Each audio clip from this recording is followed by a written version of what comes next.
So hello दोस्तों, कैसे हैं आप लोग। आई होप आप सब ठीक होंगे। तो दोस्तों स्वागत है आपका एक और नई वीडियो में मेरी travel series 9 countries in 30 days. तो जैसे कि आपको मेरा पिछला ब्लॉग देख के पता ही है कि मैं भी ट्रैवल कर रहा हूँ 9 कंट्री में, एटलीस्ट 9 कंट्री में, और जो कि वो मैं ट्रैवल करने वाला हूँ नेक्स्ट 30 डेज़ में। तो अभी मैंने अपना ट्रिप स्टार्ट किया है वियतनाम से, जैसे मैंने आपको पिछले ब्लॉग में भी बताया, और उस ब्लॉग में आपको सारी इन्फॉर्मेशन मिल जाएगी कि आपको सस्ती फ्लाइट कैसे बुक करनी है, और मेरे ये जो ट्रैवल प्लान है ये किस टाइप का ट्रैवल प्लान है, और ये मैं ट्रैवल प्लान क्यों बना रहा हूँ।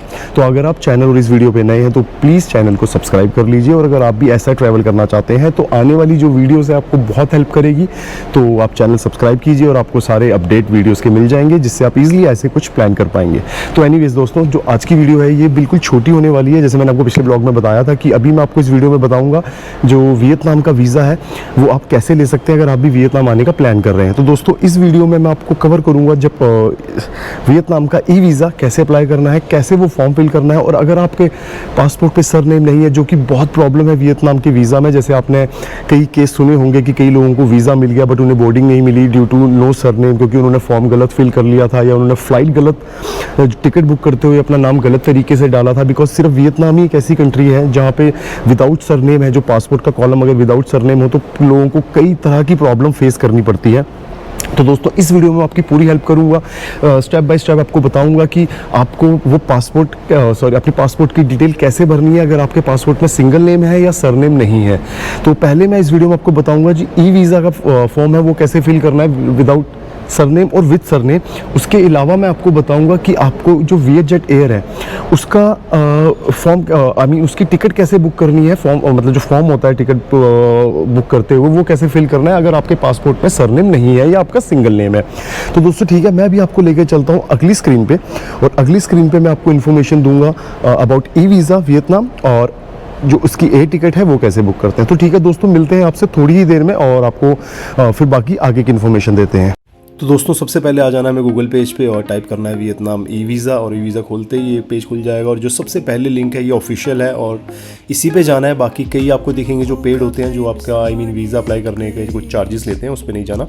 तो ये पेज खुल जाएगा, अप्लाई नाउ पे सिंपली क्लिक करना है, और ये सारी चीज़ें अगर आप पढ़ना चाहो, जो वीज़ा प्रोसेस है जो आप आगे होने वाला है वो पढ़ सकते हो। उतनी तो सीधा स्क्रॉल डाउन करो और ये टिक करो और आगे प्रोसीड करो। तो उसके बाद ये सबसे पहला पेज खुलता है, और इस पे जैसे आपको दिख रहा है सारी बेसिक इन्फॉर्मेशन भरनी है आपको अपनी। तो सबसे पहले आपको अपनी पिक अपलोड करनी होती है, तो अभी हम आपको पिक अपलोड करते हैं सबसे पहले। तो ये फ़ोटो अपलोड हो गई, और उसके बाद ये आ गया पासपोर्ट वाला कॉलम। तो इस पे आपको अपने पासपोर्ट का भी फ्रंट जो पेज है वो अपलोड करना है। तो मैं भी इसमें पहले अपना फ्रंट पेज अपलोड करता हूँ।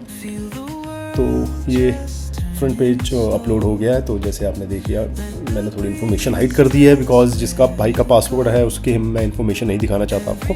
तो ठीक है दोस्तों, जो ये मेरे पास अभी पासपोर्ट था, इनका सिर्फ फर्स्ट नेम है और सरनेम उनका खाली है। जैसे मैंने आपको बताया था कि सरनेम वाली जगह पे अगर आपका सरनेम नहीं है तो आपको कैसे फिल करना है, तो इसलिए मैंने एग्जांपल तौर पे उन्हीं का पासपोर्ट लिया जिनका सरनेम नहीं था। तो देखिए इसने ऑटोमेटिकली उनकी सारी इन्फॉर्मेशन उठा ली जैसे मैंने पासपोर्ट अपलोड किया। तो रविंदर सिंह उनके फर्स्ट नेम पे मेंशन है, जो पासपोर्ट का जो फर्स्ट नेम है वहाँ उनका मेंशन है रविंदर सिंह, और लास्ट नेम उनका ब्लैंक है। तो पासपोर्ट ने ऑटोमेटिकली, जब हमने पासपोर्ट फिल किया तो वेबसाइट ने ऑटोमेटिकली सरनेम ब्लैंक छोड़ दिया। और आप देख लीजिए, जब से ये प्रॉब्लम्स आने लगी है उसके बाद सरनेम का कॉलम मैंडेटरी भी नहीं किया हुआ ई वीज़ा वालों ने वियतनाम। तो उसके बाद देखिए आपको नॉर्मल अपनी बेसिक इन्फॉर्मेशन बननी, आधी इन्फॉर्मेशन तो वो अपने आप अपलोड कर देता है। जैसे आप पासपोर्ट अपलोड करते हैं तो वेबसाइट भी अपलोड कर देती है। तो उसके बाद आपको ये अपनी बेसिक इन्फॉर्मेशन लिखनी है कि आपका कहाँ से अप्लाई हुआ है, आपका रिलीजन क्या है, आपकी ईमेल आईडी क्या है। ये सब कुछ मैं एक डमी फिल कर रहा हूँ just for the information basis के लिए। तो आपकी जो भी पासपोर्ट पे इन्फॉर्मेशन होगी वो मैच कर लीजिएगा, जो भी आपकी ईमेल आईडी होगी वो अच्छी तरह इसमें भर लीजिएगा, बिकॉज उसी ईमेल आईडी पे आपका ई वीज़ा आएगा।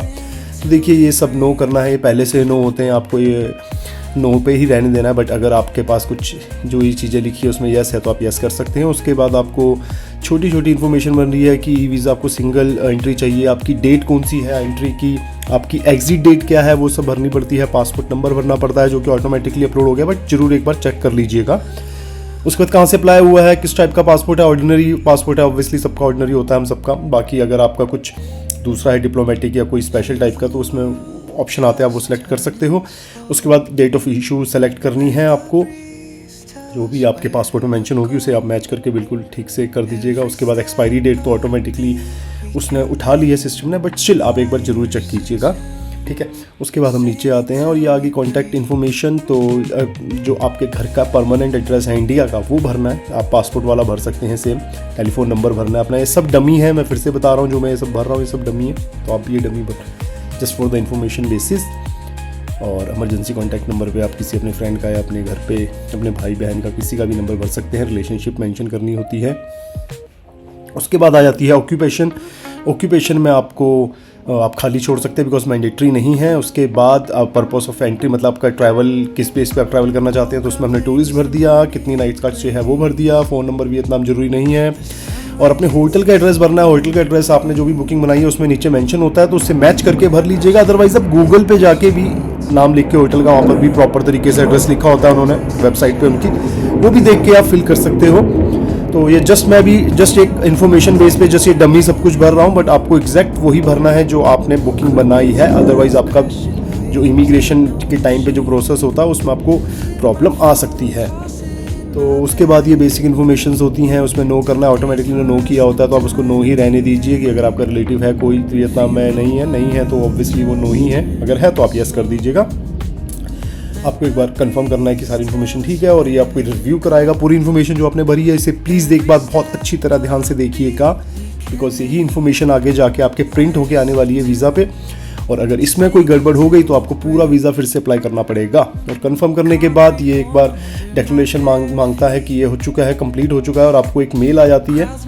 और मेल आने के बाद आपको ये पहले तो ये कंफर्म करना है, और मेल आने के बाद आपको मैं दिखाता हूँ, ये जब आप कंफर्म कर देंगे एक बार पूरा चेक करके, तो कुछ ऐसा इंटरफेस खुल जाएगा। देखिए 25 USD आपसे चार्ज मांग रहा है ये, तो इस पर एग्री टू पे करके इस पर सिंपली जाके आप पे कीजिए, और आपका वीज़ा आप 2 से 4 दिन के बीच में आपकी ईमेल आईडी पे आ जाएगा। That's it. तो ये तो हो गया ई वीज़ा का। तो दोस्तों अब मैं आपको बताता हूँ कि अगर आपके नाम पे सरनेम नहीं है तो आपको फ़्लाइट कैसे बुक करनी है। तो सबसे पहले VietJet की ऑफिशियल वेबसाइट पे आ जाएंगे, बिकॉज मैं उसी में आपको एग्जांपल दूंगा कि आपको कैसे फिल करनी है।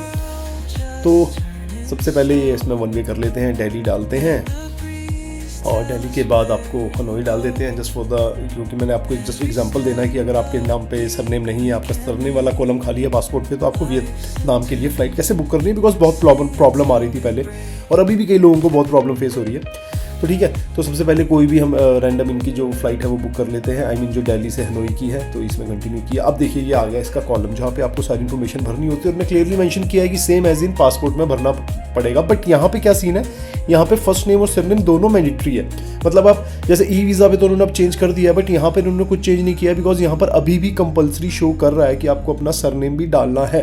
तो कई लोगों को प्रॉब्लम होती है जिनके फर्स्ट नेम पे ही नाम होता है और सरनेम बिल्कुल ब्लैंक होता है। तो ठीक है, मैं आपको बताता हूँ इसमें कैसे करना है। तो देखिए, अगर आप यहाँ जब क्लिक करेंगे, इन्होंने खुद अपने आप मेंशन किया हुआ है कि अगर आपके पासपोर्ट पे सिर्फ फर्स्ट नेम है तो आपको क्या करना है, जो आपका जो लास्ट नेम है, जो जो वेबसाइट पे जो लास्ट नेम का कॉलम आ रहा है और जो आपके पासपोर्ट पे खाली है वो लास्ट नेम, तो वहाँ पर आपको अपना भरना है कि आप मेल हो या फीमेल, लाइक मिस्टर हो, मिसिज हो या मिस हो।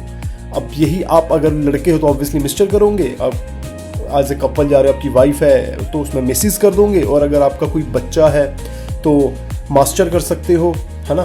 तो ऐसे ही आपको एक कॉलम में आपको इसका ये भरना है। तो इसमें आपको अपना टाइटल जो होता है वो भर देना है। फैमिली नेम पे, मैं रिपीट कर रहा हूँ, फैमिली नेम और लास्ट नेम वाली जगह पे आपको अपना टाइटल करना है, और जो फर्स्ट नेम है वहाँ पर आपको, जैसे मैंने जस्ट एग्जांपल तौर पे गोपाल लिखा है, तो अगर आपका नाम जैसे गोपाल है और फर्स्ट नेम गोपाल है तो आपको यहाँ पर फर्स्ट नेम पे गोपाल और सरनेम पे मिस्टर, और अगर आपका फर्स्ट नेम पे गोपाल कुमार लिखा है तो आपको गोपाल कुमार ही फर्स्ट नेम पे लिखना है और लास्ट नेम पे मिस्टर लिखना है। तो guys welcome back to the video. I hope आपको सारी इन्फॉर्मेशन समझ आ गई होगी और आपको वीडियो अच्छी लगी होगी। तो दोस्तों, अगर आपके माइंड में कोई भी डाउट है या आपको कोई भी क्वेश्चन है, वीडियो में कमेंट कीजिए, मुझे इंस्टाग्राम पे फॉलो कीजिए और मुझे मैसेज कीजिए। जो भी आपकी दुविधा है मैं दूर करूँगा। इसके अलावा अगर आप चाहते हैं कि मैं आपका ई वीज़ा अप्लाई कर दूँ तो मैं उस टाइप की सर्विस भी देता हूँ। ऑफकोर्स आपको थोड़े मिनिमम से चार्ज पे करने पड़ेंगे, बट वो पूरा मैं सॉर्टेड कर दूंगा आप लोगों के लिए। तो दोस्तों ठीक है, अब मैं करता हूँ ये ब्लॉग ख़त्म। आपसे मिलता हूँ अगले ब्लॉग में, तब तक के लिए बाय बाय।